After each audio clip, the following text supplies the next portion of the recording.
ప్రభునందు ప్రియమైన వారలారా, దేవుని యొక్క ప్రేమను మనం చూస్తూ అనుభవిస్తూ ఉన్న ఈ కాలంలో యందు పాత నిబంధన పాఠము తండ్రి యొక్క స్వరం కనపడుతూ ఉంది. ఈ యొక్క సువార్త పాఠముల యందు యేసుక్రీస్తు వారి యొక్క మాట మనకు వినపడుతూ ఉంది. ఇంకా కృపాకాలమును బట్టి చూస్తే పరిశుద్ధాత్మ యొక్క ఆయన యొక్క మాటలన్నీ మనకి కనబడుతూ ఉన్నట్లుగా వినపడుతూ ఉన్నట్లుగా మనం చూస్తూ ఉన్నాం. ఈ యొక్క విషయమై మనం అన్ని విషయముల యందును దేవాది దేవుని యొక్క మాటలు త్రిత్వకాలములు మనకి కనబడుతూ ఉన్నాయి, మనకు వినపడుతూ ఉన్నట్లుగా కూడా చూస్తున్నాం. ఇందు నిమిత్తం తండ్రి అయిన దేవుడు, కుమారుడు, పరిశుద్ధాత్ముడు ఏకమై ఉన్నారు అన్నట్లుగా, అలాగని చెప్పి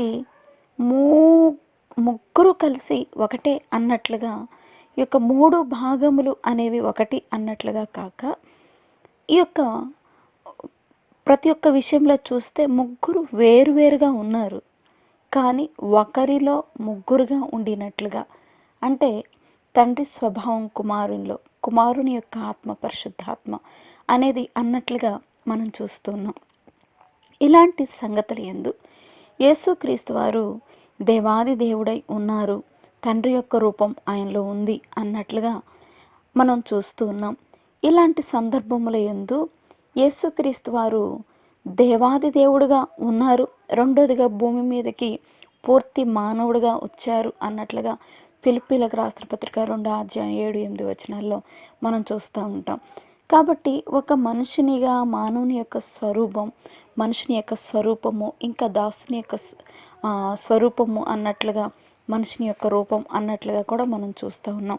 ఇలాంటి స్థితుల యందు దేవుని కుమారుడు అనే ఈ యొక్క విషయముల యందు దేవుణ్ణి మానవులకు బయలుపరిచి ఉన్నారు అన్నట్లుగా యోహాను సువార్త 1:18 చూస్తే, ఎవడునూ ఎప్పుడైనాను దేవుని చూడలేదు, తండ్రి రొమ్మునున్న అద్వితీయ కుమారుడే ఆయనను బయలుపరచెను అన్నట్లుగా, నన్ను చూచినవాడు తండ్రిని చూచినట్లే అన్నట్లుగా యేసయ్య 14వ అధ్యాయము యోహాను సువార్తలో చెప్పినట్లుగా, మరి ఈ యొక్క విషయమందు దేవునితో సమానుడుగా ఉన్నారు అన్నట్లుగా ఈ యొక్క యోహాను సువార్త 5:18 కూడా చూస్తే, దేవుడు తన సొంత తండ్రి అని చెప్పి తను దేవునితో సమానునిగా చేసుకున్నట్లుగా కూడా చూస్తూ ఉన్నాం.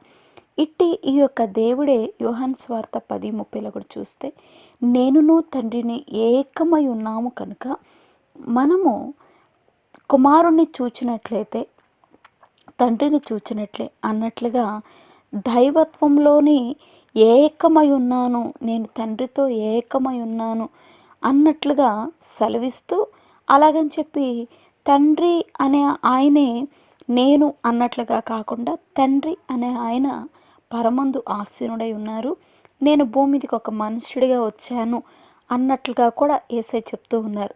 అందునిమిత్తం పరిశుద్ధాత్మునితోనూ కూడా మరి ఇంకా నేను నా యొక్క ఆత్మ ద్వారా నేను భూమి మీదకి పంపబడ్డాన్నట్లుగా గలతీలకు రాసిన పత్రిక 4వ అధ్యాయంలో తండ్రి కుమారుని యొక్క ఆత్మే మన మీదకి పంపినట్లుగా కూడా మనం చూస్తూ ఉన్నాం.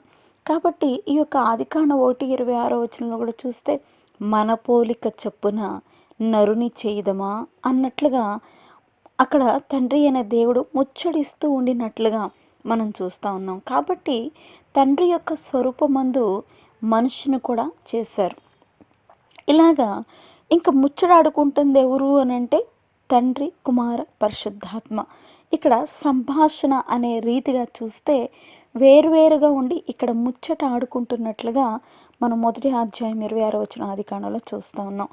ఇక్కడ యెషయా గ్రంథం 6:8 కూడా చూస్తే, నేను ఎవరిని పంపెదను, మా నిమిత్తం ఎవడు పోవును అన్నట్లుగా నిస్సందేహంగా ఆయన యొక్క ప్రేమను, ఆయన యొక్క మహిమను మనకి చూపించడానికి ఇక్కడ ఖచ్చితంగా దేవాది దేవుడు మనకి తెలియపరుస్తున్నాడు. అందుకనే క్రొత్త నిబంధనలు కూడా చూస్తే మత్తయి సువార్త 28:19 బాప్తిస్మము అనేది ఇస్తే మనం ఎలా కడగబడతాం, ఆయనతో ఏకమవుతాం అన్నట్లుగా మనకి తెలియపరుస్తూ, తండ్రి యొక్కయు, కుమారుని యొక్కయు, పరిశుద్ధాత్మ యొక్క నామమున అన్నట్లుగా ముగ్గురు పేర్లు ఏకవచనం, వీళ్ళ పేర్లు ఉచ్చరించినప్పుడు అక్కడ బలపడుతుంది, పరిశుద్ధపరచబడుతుంది, మహిమపరచబడుతుంది అన్నట్లుగా మనం చూస్తున్నాం. కాబట్టి యేసుక్రీస్తు వారి యొక్క ప్రేమ, పరిశుద్ధత, ఆయన యొక్క అన్ని లక్షణములు అనేవి మనకి సహవాసంతో పాటు తోడుగా కూడా ఉంటారు అన్నట్లుగా సెలవిస్తున్నాడు అనమాట. అందునిమిత్తం యేసుక్రీస్తు వారిని మనం నమ్మడంతో పాటు తండ్రి, కుమార, పరిశుద్ధాత్ముడు ముగ్గురు ఏకమై ఉన్నారు అన్నట్లుగా కూడా మనకి సెలవిస్తున్నాడు అనమాట. ఈ యొక్క పరిశుద్ధాత్మ శక్తి అనేది ఎక్కడ కనబడుతుంది అంటే 1:1 చూస్తే ఆదియందు దేవుడు, ఈ యొక్క హీబ్రూ భాషలో బహుళత్వం కనబడుతుంది అనమాట. ఈ యొక్క ఎలోహిం అంటే ఏల్ అంటే దేవుడు అనమాట. అందుకని దేవదూతల్లో కూడా ఏల్ ఏల్ అనే పేరు చూస్తాం. ఇమ్మోనియేల్ అనే దాంట్లో కూడా ఏల్ అనగా దేవుడు అని అర్థం అనమాట. ఎలోహిం అంటే బహువచనం అనమాట. ఇది హీబ్రూ భాషలో ఇమ్ అంటే బహువచనం, అంటే ఉన్నారు, ఉన్నాడు కాదు ఉన్నారు అని చెప్పడానికి అనమాట. అట్లాగే ఈ యొక్క దేవదూతలకు కూడా సెరూపులు అనే మాట మనం తెలుగులో చూస్తాం. సెరూపు అంటే సింగిల్ వర్డ్. అట్లా సెరాపిం అంటే దేవదూతలు అన్నట్లుగా అనమాట. ఈ యొక్క రీతిలో చూస్తూ ఉంటే ఇమ్ అంటే ఈ యొక్క బహువచనం. దేవాది దేవుడు ఎలోహిం అంటే ముగ్గురు కలిసిన దేవాది దేవుడుగా ఇక్కడ మనకి కనపడుతున్నారు అన్నట్లుగా మనం చూస్తూ ఉన్నాం అన్నమాట. అలాంటి దైవత్వంలో నుండి విడిపోయి ఒక మానవుడిగా ఈ లోకానికి మనుష్యుని యొక్క రూపం, దాసుని యొక్క స్వరూపం అన్నట్లుగా మనం చూస్తున్నాం. అలాగా ఈ యొక్క లక్షణములన్నీ కూడా మనం చూస్తూ దేవాది దేవుని యొక్క ప్రేమను మనం ఇష్టపరచుకుంటూ విశ్వాస ప్రమాణాల్లో కానీ ఇంకా అనేక విధాల క్రొత్త నిబంధన, పాత నిబంధన, ఇంకా న్యూ టెస్ట్మెంట్లో ఈ యొక్క పరిశుద్ధాత్మని యొక్క కాలము, లెటర్స్ కాలం, ఇవన్నీ కూడా చూస్తే మనం దేవుని యొక్క ప్రేమను క్షుణ్ణంగా మనం తెలుసుకుంటూ ఉన్నాం. అలాగా యేసుక్రీస్తు వారి యొక్క రక్షణ కార్యమంతా సిలువ పైన చేయవలసి వచ్చినప్పుడు కూడా ఇక్కడ దైవత్వంగా కనపడుతున్నాడు. తండ్రి, వీరేం చేస్తున్నారు, వీరు ఎరుగురు కనుక వీరిని క్షమించండి అంటున్నాడు. ఇంకా రెండోదిగా చూస్తే మదర్ విషయంలో కూడా అమ్మ ఇంక నేను ఎడల చేయాలని ఒక కుమారుడిగా కూడా మనకి బయలుపడుతూ, అలాగా అంటే తండ్రి పని చేస్తున్నాడు, మానవునిగా కూడా పని చేస్తున్నాడు అన్నట్లుగా మనకి జ్ఞాపకం చేస్తున్నాడు. అందుకనే ఈ యొక్క ఫిలిప్పు కూడా యేసయ్య చెప్తున్నాడు, తండ్రిని చూస్తే అన్నట్లుగా మనం చెప్తూ, ఇంకా 19:7 చూస్తే మాకొక నియమం కలదు, తాను దేవుని కుమారుడని అతను చెప్పుకొనెను గనుక ఆ నియమం చొప్పున ఇతడు చావులని యేసయ్యతో చెప్తూ ఉండినప్పుడు వీళ్ళు ఎలా చెప్తున్నారు అంటే చాలా వేరుగా చేసేసారు. తండ్రితో పాటు తండ్రి కుమారుడు వస్తాడు, ఇమ్మోనియేల్ అనగా యేసు మెస్సయ్య అనే ఆయన వస్తాడు అన్నట్లుగా ఎదురు చూస్తూనే స్వయంగా ఆయన చూస్తూ గమనించుకునే స్థితిలో లేరు. ఎందుకంటే ఇక్కడ మానవుడిగా వచ్చేసాడు, తండ్రి లేక ఒక రాజుగా వస్తాడని ఎట్లాగో వాళ్ళు ఊహించుకున్నారు.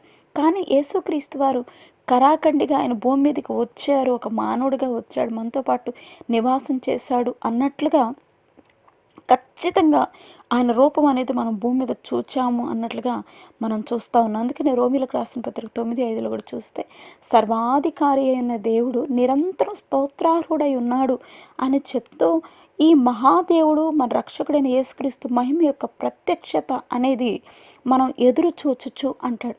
అంటే ఆల్రెడీ ఆయన వచ్చాడు, మరలా వస్తున్నాడు, మరలా. అయితే ఇప్పుడు ఎలా వస్తాడు అని అంటే మొదటేమో మానవుడిగా వచ్చాడు. యేసుక్రీస్తు వారు ఒక పొత్తి గుట్టలతో చుట్టబడ్డాడు, పశువుల పాకలో మరి ఆయన ఆ యొక్క పశువుల తొట్టులో పరుండబెట్టాడు, కన్యక గర్భవతి కుమారునికి అనేది ఈ విషయాలన్నీ మనం చూసాం.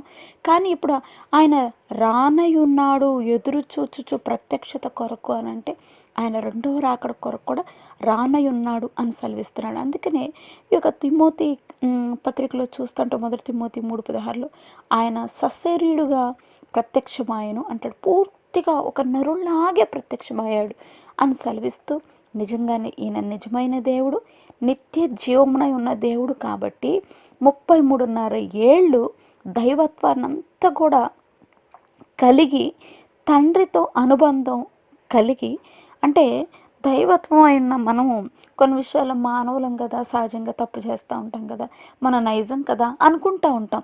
కానీ 33.5 సంవత్సరాలు యేసయ్య జీవించి ఒక కామన్ మ్యాన్గా ఉంటూ రిచ్ మ్యాన్ కూడా కాదు, ఇంకా యవనస్తుడిగా కూడా ఉన్నాడు. అయినప్పటికీ ఎక్కడా తప్పు చేయకోకుండా దేవాది దేవుని యొక్క లక్షణములను కలిగి ఒక మాదిరి అనేది మనకు చూపించి వెళ్ళినట్లుగా మనం చూస్తూ ఉన్నాం అన్నమాట. అందు నిమిత్తము యేసుక్రీస్తు వారి యొక్క దేవుని యొక్క స్వరూపము కలిగిన వాడుగా కూడా ఉన్నాడు అన్నట్లుగా చూస్తూ విడిచిపెట్టకూడని భాగ్యముగా ఎంచుకొనక ఇక్కడ మనుషుల పోలికగా పుట్టి దాసుని యొక్క స్వరూపమును ధరించుకొని ఉన్న యేసుక్రీస్తు వారు ఆకారమందు మనుషుడుగా కనబడ్డాడు. మరణం పొందినంతగా, ఆ సులువు మరణం పొందినంతగా విధేయత కూడా తండ్రికి చూపాడు అన్నట్లుగా మనకు సెలవిస్తున్నాడు. కాబట్టి ఖచ్చితంగా యేసుక్రీస్తు వారు మానవుడిగా వచ్చాడు. దైవత్వము అనేది ప్రక్కన పెట్టి ఒక మానవుడిగా జీవించినప్పటికీ ఏమాత్రం పడిపోలేదు. అంటే ఒక మాదిరి ఇదంతా కూడా మనకు చూపించాడు. కాబట్టి త్రిత్వమై ఉన్న దేవుణ్ణి మనం కూడా కలిగి ఉన్నప్పుడు మన యొక్క జీవితం కూడా, మన యొక్క లక్షణములు కూడా ప్రక్కన పెట్టి తండ్రితో, కుమారునితో, పరిశుద్ధాత్మతో ఏకమై ఉండగలము అన్నట్లుగా మాదిరి చూపించాడు. కాబట్టి ఈ క్రొత్త సంవత్సరం నుండి ఒక నిర్ణయం తీసుకుందాం. ఖచ్చితంగా అయ్యా నువ్వు ఎలా ఉండగలిగావు, నువ్వు ఆత్మల కాపరివి కదా, కాబట్టి మమ్మల్ని కూడా ఏదో ఒక రీతిగా నీ యొక్క చిత్తంలోనికి మమ్మల్ని నడిపించు. పరిశుద్ధాత్ముడు అయిన నీవు ఉచ్చరింప సఖ్యముగా మూలుగులతో విజ్ఞాపన చేయనై ఉన్న నీవు మా మీదకి, మాలోనికి వస్తావు అని మేము ఎరిగి ఉన్నాం అన్నట్లుగా ఇదంతా కూడా ఎవరి ఆత్మ అంటే కుమారుని యొక్క ఆత్మయే అనే మాట ఈ యొక్క గలతీలకు రాసిన పత్రిక 4వ అధ్యాయంలో చూస్తూ ఉంటాం. కాబట్టి ఖచ్చితంగా ఆయన ఆత్మ మన మీదకి వచ్చినప్పుడు ఆయనతో మనం నడవగలము అని సెలవిస్తున్నాడు. అయితే చాలామంది పరిశుద్ధాత్మ మా మీద లేదు అని అనుకుంటారు.